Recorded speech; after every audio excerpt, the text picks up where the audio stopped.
Halo masyarakat petani pekebun, kita kembali bertemu dalam Mari Berkebun. Masih bersama saya Widya Utami, saya kembali berada di tengah-tengah alam.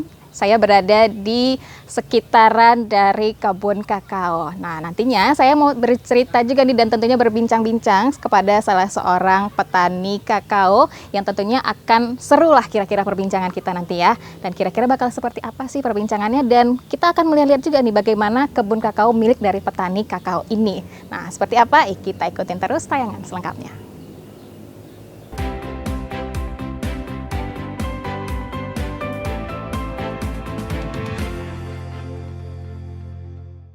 Ya, masyarakat pekebun, saya sudah bersama dengan Pak Hartono ya. Ini kita sudah berada di pondok, di tengah-tengah kebunnya Pak Hartono juga. Kita kembali ke alam ini istilahnya ya Pak Hartono ya. Kita mendengarkan suara-suara yang jernih begitu, yang tentunya jarang kita dapatkan kalau misalnya kita berada di perkotaan gitu-gitu kira-kira ya Pak Hartono ya. Iya. Ini menyenangkan sekali, menjadi pengalaman terbaru juga buat saya berada kembali di sini, menyatu dengan alam bersama dengan makhluk-makhluk alam begitu ya Pak Hartono kira-kira. Oke, ini kru-kru jangan pada sedih ya dibilang makhluk alam. Dan Pak Hartono juga ini habis dari kebun ya kira-kira ya Pak? Iya. Peralatannya juga udah siap sekali ini dengan kostumnya yang juga udah mantap deh pokoknya Pak Hartono. Nah, ini ya teman-teman dari masyarakat pekebun dan juga produsen benih.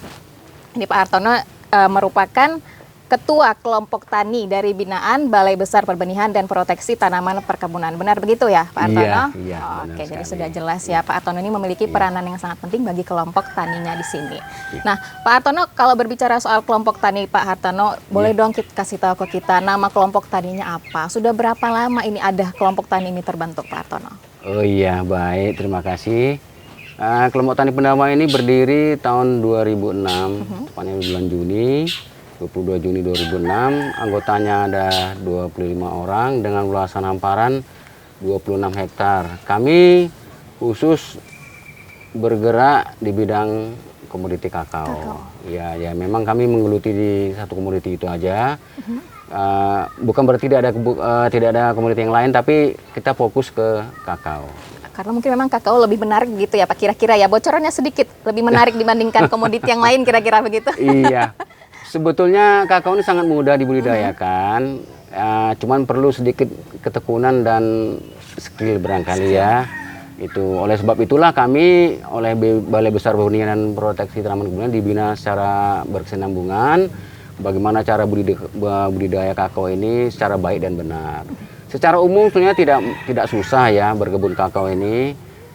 Mudah tumbuh sebagai tanaman tropis, kemudian mudah diintegrasikan dengan ternak, misalnya mudah diintegrasikan dengan tanaman-tanaman lain dengan sistem agroforestry misalnya.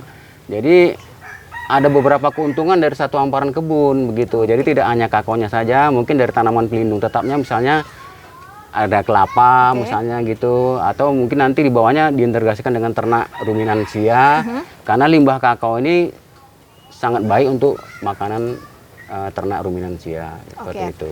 Ada mungkin alasan lain Pak yang membuat Bapak dan juga anggota kelompok tani Pendawa ini lebih memilih untuk membudidayakan ataupun menanam si kakao ini, Pak Hartono? Iya, tadi sedikit sudah singgung, sebetulnya mudah diperkebunkan ya.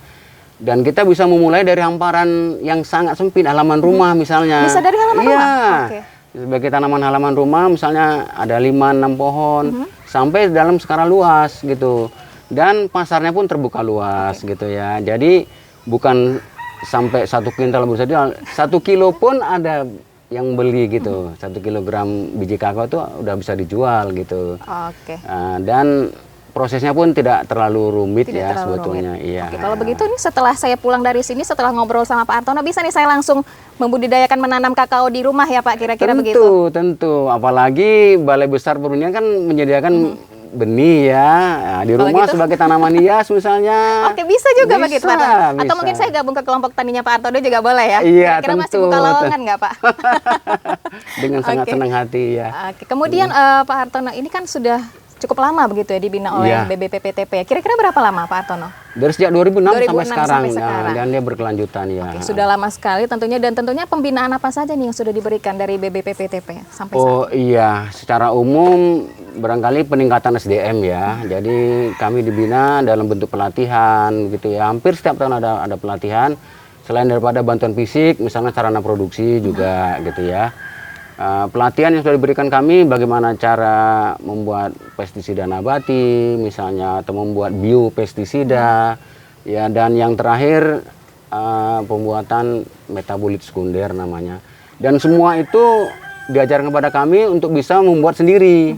Jadi tidak ketergantungan kepada pasar misalnya gitu kan. Jadi dengan bahan yang ada yang sangat sederhana di lingkungan kita, di lingkungan kebun kita gitu, jadi kita bisa membuat itu dan menerapkannya di kebun gitu.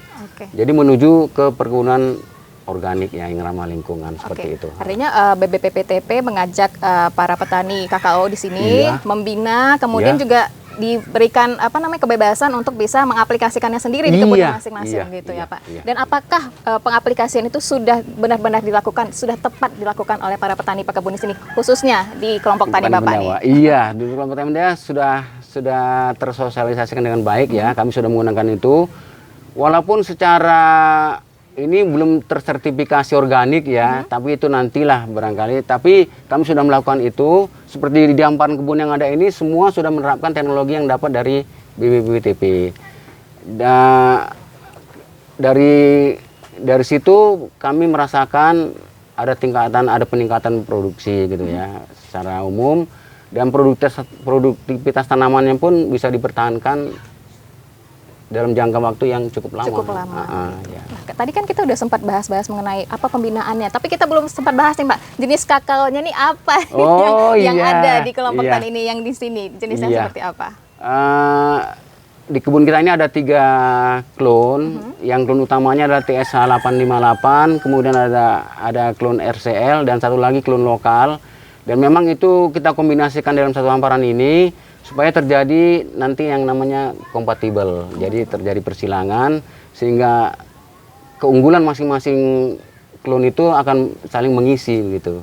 Mengisi yang klon yang masih lemah gitu, seperti itu. Ada kesinambungannya antara klon 1, 2 dan 3 begitu ya? Iya.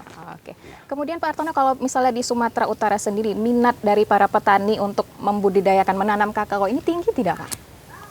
Iya, mungkin di dasawarsa yang lalu mungkin tinggi ya, tapi sekarang fenomena yang muncul agak berkurang minat petani ini untuk berkebun kakao, karena ada image bahwa kakao ini sangat banyak hama dan penyakitnya begitu. Apa iya Pak Hartono? Sebetulnya tidak. Kalau yang sejauh yang kami telusuri, yang kami terapkan tidak.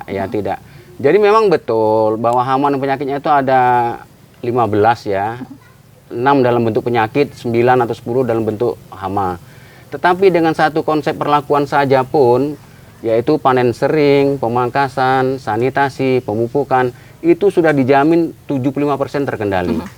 Ya itu, seperti itu. Jadi kalau seandainya produktivitas kebun itu misalnya 2 ton per hektar per tahun, kita sudah bisa memanen 1,5 ton gitu. Itu pun sudah cukup menunjang kesejahteraan petani di situ gitu. Oke, artinya memang kalau kita ingin berkebun, kita harus juga paham sekali ya Pak dengan komoditi yang ingin kita lestarikan begitu kira-kira. Iya. Oke, jadi benar-benar harus belajar lagi, begitu harus mencari lebih dalam lagi, lebih tahu tentang komoditi yang ingin kita kembangkan juga. Nah, kira-kira seperti itu. Kemudian Pak Hartono, ini bagaimana nih Pak penerapan teknologi pengendalian PHT yang sudah diberikan oleh BBPPTP terhadap kelompok tani Pak Hartono ini? Iya, tadi selain tadi yang penerapan tadi panen sering, pemangkasan, sanitasi, pemupukan itu, kita penerapannya ke yang sudah sampai kepada kami, penerapan biopestisida. Ya misalnya ada trichoderma, itu dalam bentuk fungi ya, fungisida. Terus ada bakteri Pseudomonas misalnya, itu juga untuk membantu proses penguraian unsur hara dalam tanah gitu kan. Itu diantaranya. Terus yang terbaru yang tadi saya sudah singgung sedikit tentang metabolit sekunder. Metabolit sekunder ini ada 3 cara penerapan.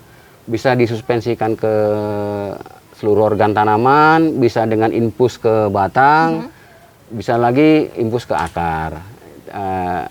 Itu semua kita terapkan secara bersenambungan udah 3 tahun ini ya, kalau nggak salah, udah 3 tahun ini, dan dampaknya sangat-sangat positif. Nanti kita bisa lihat kebun, ini kebun tua ya, kebun tua ditanam tahun 98, kemudian disambung-sambung tahun 2006 sampai sekarang masih berproduksi. Sampai sekarang masih Dengan penerapan biopestisida yang kami dapat dari BBPPTP. Oke, artinya memang BBPPTP ini benar-benar membantu sekali kepada sangat. Kepada kelompok taninya Pak Hartono iya. ini. Nah, untuk tingkat keberhasilannya Pak dari kebun kakao kelompok tani Pak Hartono ini sudah seperti apa nih? Sepertinya sudah luar biasa sekali dia Pak Hartono. Iya. Boleh nanti kita ikut jalan-jalan ya Pak, lihat di sini nanti kita ke kebun, kita lihat bagaimana kondisinya tanaman kakao ini. Ya, kalau saya boleh katakan kami sudah bisa mencapai 85% produksi. Sekarang ini. Ya. Dari produktivitas yang ada, misalnya kan kalau TS 858 ini kan bisa 2 sampai 2,5 ton per hektar per tahun. Jadi kalau 85%-nya kami sudah bisa mencapai hampir 2 ton. 2 ton. Per hektar per tahun. Oke, itu kira-kira kalau dirupiahkan berapa itu Pak Hartono? Waduh. Ya, pokoknya cukup lah untuk menunjang kesejahteraan gitu. Oke. Boleh nanti ya kita minta kakaonya dari Pak Hartono ya dibawa pulang masing-masing ke rumah. Iya, nanti insyaallah. Oke. Kalau untuk pemasarannya Pak, pemasarannya seperti apa nih kalau kakao dari kelompok tani Bapak? Iya, sejauh ini dari sejak 2009 sampai sekarang tidak ada kendala ya. Memang disparitas ada, kadang namanya pasar pasti ada naik turun ya. Kalau sekarang ini kan 26.000 ya, tapi kalau tahun ini diambil rata-ratanya sekitar 28.000 per kilogram biji kering ya. Seperti itu. Kita baru sampai menjual biji kering ke pengepul. Ya, satu tingkat di bawah eksportir ya. Nah, seperti itu. Oke. Kemudian Pak Hartono, sebenarnya manfaat terbesar apa yang didapatkan dari kelompok tani Pendawa, kelompok tani yang dipimpin oleh Pak Hartono ini dari BBPPTP Medan? Yang pasti peningkatan SDM ya. Jadi kompetensi kita sangat naik ya, sangat bertambah dengan pembinaan secara berkesinambungan dari BBPTP ini, terutama dalam konsep perkebunan atau pertanian yang ramah lingkungan. Oke. Jadi kita menuju ke organik ya, seperti itu. Sangat. Tadi sempat Bapak singgung mengenai SDM. Tadinya SDM-nya seperti apa nih Pak? Agak susah begitu ya kira-kira? Oh iya. Apalagi kakao ini kan dalam tanda petik ya, komoditi yang sedikit agak rumit ya, dalam tanda petik. Kalau tidak dengan SDM yang mumpuni, saya rasa nanti petani akan mundur gitu ya. Kebanyakan yang sudah itu seperti itu. Tapi Pak Hartono nggak ada niatan mau mundur, ini nggak ada ya Pak? Iya, kita coba terus. Lagi pula kan kita terus dibina secara berkesinambungan ya, kenapa tidak gitu kalau memang bisa. Itu satu. Kedua, kan kita juga secara nasional kita membantu penyediaan ketersediaan pangan ya. Apalagi biji kakao ini kan bahan baku coklat yang notabene sebagai makanan yang cukup baik ya, cukup berkualitas, dan cukup kalau tinggi sudah diproduksi ya. Sudah jadi gitu, jadi favorit banyak orang gitu ya Pak.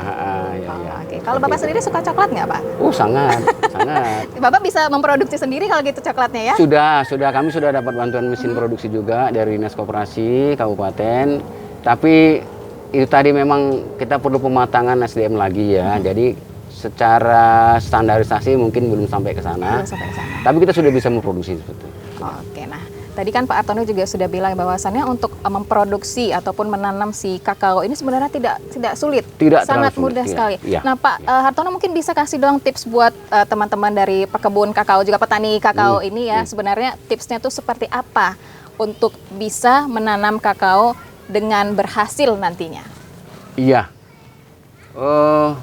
kakao sebagai tanaman tropis tumbuh di semua daerah di Indonesia.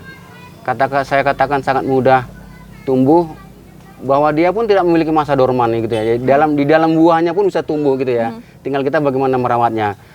Kalau kita terapkan saja tadi yang panen sering, pemangkasan, sanitasi dan pemupukan, itu sudah saya jamin bisa berhasil. Sudah pasti bisa berhasil. Tinggal memang apapun ceritanya, apapun namanya petani harus rajin ke kebun. Harus rajin ke kebun. Iya, seperti itu. Seperti yang ada di kebun kita ini, sama sekali saya tidak pernah menggunakan pestisida kimia, sama sekali tidak. Artinya apa? Tingkat ketergantungan kita memang sama sekali hampir tidak ada sama sekali, gitu ya. Jadi pupuk pun kita buat sendiri dari limbah yang ada, dengan apa namanya, dengan bimbingan dari balai besar. Jadi pupuk buat sendiri, pestisida buat sendiri, diaplikasikan secara apa, dengan kearifan lokal gitu ya. itu sudah cukup bisa. Semuanya serba sendiri ya Pak Iya, Artono, ya, benar-benar iya. mandiri sekali, Iya, dan tentunya iya. ini binaan dari BBPPTP Medan Iya, juga iya, ya. iya. Wah, luar biasa. Pestisidanya juga kalau bisa tidak dipergunakan begitu ya Pak. Yang Pak kimia, Artono, yang ya. kimia, Karena iya. tentunya penggunaan pestisida kimia yang berlebihan mempengaruhi si kakao itu juga begitu Oh Pak iya, Artono, ya. sangat residunya itu mempengaruhi nilai Kualitasnya? jualnya juga, kualitasnya juga. Kemudian pengaruh terhadap lingkungan juga. Pengaruh gitu. terhadap. Dan satu juga perlu diingat, dan itu mahal. Dan itu mahal. Dan itu Kembali mahal. lagi itu Itu mahal. mahal, Jadi lebih bagus kita produksi sendiri dan Iya. tentunya juga menghemat biaya Iya, begitu ya Pak iya, Artono. iya, Luar iya. biasa. Ini tips dari Pak Artono, mudah-mudahan nanti teman-teman yang menyaksikan tayangan ini ya Pak bisa mengaplikasikannya langsung. Mana tahu nih punya kakao juga di rumah, Iya. seperti saya yang mau nanam kakao juga di rumah. Iya. Nyari kegiatan gitu Iya. ya Pak Artono. Pak Artono, terakhir, apa nih pesan yang ataupun harapan yang ingin Pak Artono sampaikan untuk para petani kakao, dan juga tentunya pesan yang ingin Bapak sampaikan untuk BBPTP Medan? Iya, saya ucapkan terima kasih kepada Balai Besar Perbenihan dan Proteksi Tanaman Perkebunan Medan yang telah membina kami selama sudah puluhan tahun ya, dari sejak 2006 sampai sekarang, dan ini berkelanjutan. Ya, sekali lagi kami terima kasih. Dengan adanya BBPTP ini sangat-sangat membantu kami dalam meningkatkan SDM kami, terutama di sektor perkebunan kakao gitu ya. Bagi petani, teman-teman petani, jangan ragu berkebun kakao. Kakao itu sangat mudah diperkebunkan, sangat mudah ditanam, sangat mudah dirawat. Dengan tadi itu saya ulangi lagi, dengan penerapan panen sering, pemangkasan, sanitasi, pemupukan itu, saya yakin itu akan bisa berhasil. Itu aja barangkali yang bisa saya sampaikan untuk menyemangati para petani. Dan saya ikut komunitas petani kakao Indonesia. Oke, luar biasa. Banyak juga pasti manfaat yang didapat ya Pak? Oh, sangat. Jadi informasi misalnya bagaimana kondisi kawan-kawan di Sulawesi Selatan misalnya, atau bisa di tukar Luwu, informasi dimana. juga Iya, gitu ya, setiap Pak? hari kita share. Oke, mungkin teman-teman yang menyaksikan ini nanti bisa ikut komunitas itu juga bareng Pak Artono Iya, di begitu Facebook ya? ya, bisa. Oke, di Facebook begitu. Iya, di Facebook. Nanti Jadi disampaikan Pak Artono. bisa saya. Iya. Oke, boleh dong dikasih tahu Pak Facebooknya apa, Facebook Pak Artono, jadi mungkin teman-teman bisa cari Bapak langsung di Facebook. Iya, Hartono Pendawa gitu aja. Hartono udah. Pendawa ya, jangan lupa ya teman-teman, Hartono Pendawa. Oke, Pak Artono, terima kasih atas waktunya yang sudah diberikan kepada kita. Udah boleh duduk-duduk di sini. Baik. Ada suara ayamnya gitu. Iya. Jadi lengkap di sini ya, Iya, angin iya. sepoi-sepoi, cahaya Iya. matahari, dan juga ada suara-suara ayam gitu kurang Iya, lebih ya. iya. Pokoknya kita kembali ke alam lagi teman-teman.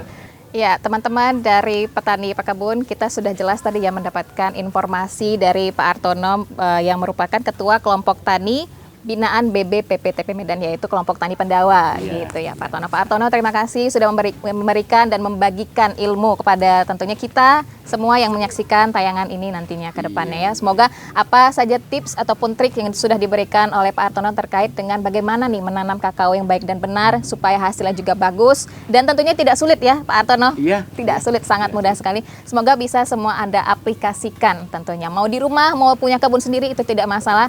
Langsung saja aplikasikan apa saja ilmu yang sudah diberikan oleh Pak Artono. Dan Pak Artono, saya mau menagih janji Bapak ini. Oh, saya iya. mau melihat kebun-kebun Bapak di sini, kebun kakao tentunya ya. Iya, Mau melihat iya. keliling-keliling sebesar apa dan seperti apa kira-kira kebun Pak Artono. Iya, baik. Sudah siap ya Pak Artono? Siap. Oke, dan tentunya teman-teman kita pamit terlebih dahulu. Kita bertemu lagi dalam episode selanjutnya di Mari Berkebun. Sampai jumpa. Nah, teman-teman petani pekebun, saya sudah berada di kebunnya Pak Hartono. Ini kita mau lihat-lihat sedikit kira-kira seperti apa sih kebun kakaonya Pak Hartono. Nah, Pak Hartono, ini kebun Bapak ya yang pasti Iya, ya? iya, Bukan iya. kebun orang ya? Iya, Luasnya iya. berapa tadi Pak ini? Ini 0,9 hektar. Dan di sini, tentunya ya. nggak hanya di sini aja kebunnya Pak Hartono Iya, ya. Ada iya. banyak kebunnya Pak Hartono, teman-teman. Nah, ini ada kakao sini Iya. teman-teman ya. Ini warnanya merah, menandakan apa ini Pak? Apakah dia sedang bahagia atau bagaimana? Oh, enggak. Ini menunjukkan jenisnya, klon. Jenisnya. Klonnya, Klonnya ya. apa ini Pak? Yang warna Ini merah? TSH 858. TSH 858. Oke, saya akan mencoba untuk menghafal TSH 858 ya. Iya. Oke, keunggulannya apa Pak kalau untuk yang ini? Ini menurut referensinya ini sedikit tahan terhadap aman dan penyakit, terhadap Sedikit serangan penyakit terutama ya. Agak kebal dia gitu Iya, ya Pak. agak kebal. Ini sudah hampir masak, ini sudah bisa dipanen. Sudah bisa dipanen Sudah, gitu. sudah, Boleh sudah langsung kita bedah Pak? Nggak bisa. Aduh, nggak bawa. Nggak di sini ya, Iya, nanti aja ya Pak, kita bulannya pakai tunjukin barang, ya, teman. iya. Oke, nanti Iya. kapan-kapan gitu ya. Atau mau Iya. datang langsung ke kebunnya Pak Artono boleh, kita lihat langsung seperti apa kakaonya. Seberat apa itu Pak kira-kira ya? Ini 700 gram ada. 700 gram. Oh, iya. nggak nyampe 1 kilo. Nggak sampai. Oke. Kita lihat lagi dong Pak. Tadi saya lihat ini kan ada yang merah ya, Ya. tapi tadi saya sempat ada lihat juga yang warnanya agak-agak hijau gitu Pak. Nah, Iya, itu bedanya iya. apa Pak? Itu, ini kan tadi Yang ini ya? warna kan mencirikan klonnya jenisnya. Klonnya, oke. Yang ini jenis RCL ini, yang ini. RCL, oke. Ya. Yang ini ya. Ya, Yang itu ini, juga. ini nanti buahnya akan bisa lebih besar dari ini. Lebih besar dari Bisa sampai 30 cm dia. 30 cm. Ini makanya kita pertahankan klon ini. Klon ini sedikit kelemahannya kurang tahan terhadap penyakit busuk buah. Oke, masuk. Makanya ada sedikit perlakuan yang lebih khusus lebih kira-kira khusus ini di ya? sini, yaitu pemangkasannya harus lebih rutin di sini. Ya, artinya apa? Produktivitasnya tinggi, perlu perawatan yang lebih. Oke, kalau yang ini lebih, gitu. perawatannya harus seberapa sering nih Pak? Kan kata Bapak tadi harus sering. Secara umum sama, tapi mangkasnya agak agak lebih lebih intensif supaya sinar matahari tembus ke bawah. Oke, agak lebih manja kira-kira. Agak lebih manja, ya, betul, dibandingkan yang ini tadi ya. persis, agak lebih manja. Oke, dan ini memang masih kecil-kecil berarti belum bisa dipetik ya Oh Pak? iya, ya? belum. Oke, ini luas sekali ya teman-teman, cukup luas ya. Apa namanya, kebun kakaonya Pak Hartono. Iya. Dan nah ini Pak Hartono mempraktekkan apa nih? Mangkas. Nah, apa nih Pak yang dipangkas? Kenapa harus Iya, dipangkas? ini tadi kan ini daunnya dia melindungi organ tanaman yang lain, jadi menghambat proses fotosintesis. Jadi kita potong ini supaya yang lain dapat sinar matahari. Seberapa ini- sering Pak harus dipangkas ini Pak? Apakah Ya, setiap sebetulnya- hari Bapak kontrol begitu? Oh tidak. Seminggu sekali saya harus kontrol keliling. Jadi memangkas itu sebetulnya dilakukan sesering mungkin. Sesering mungkin.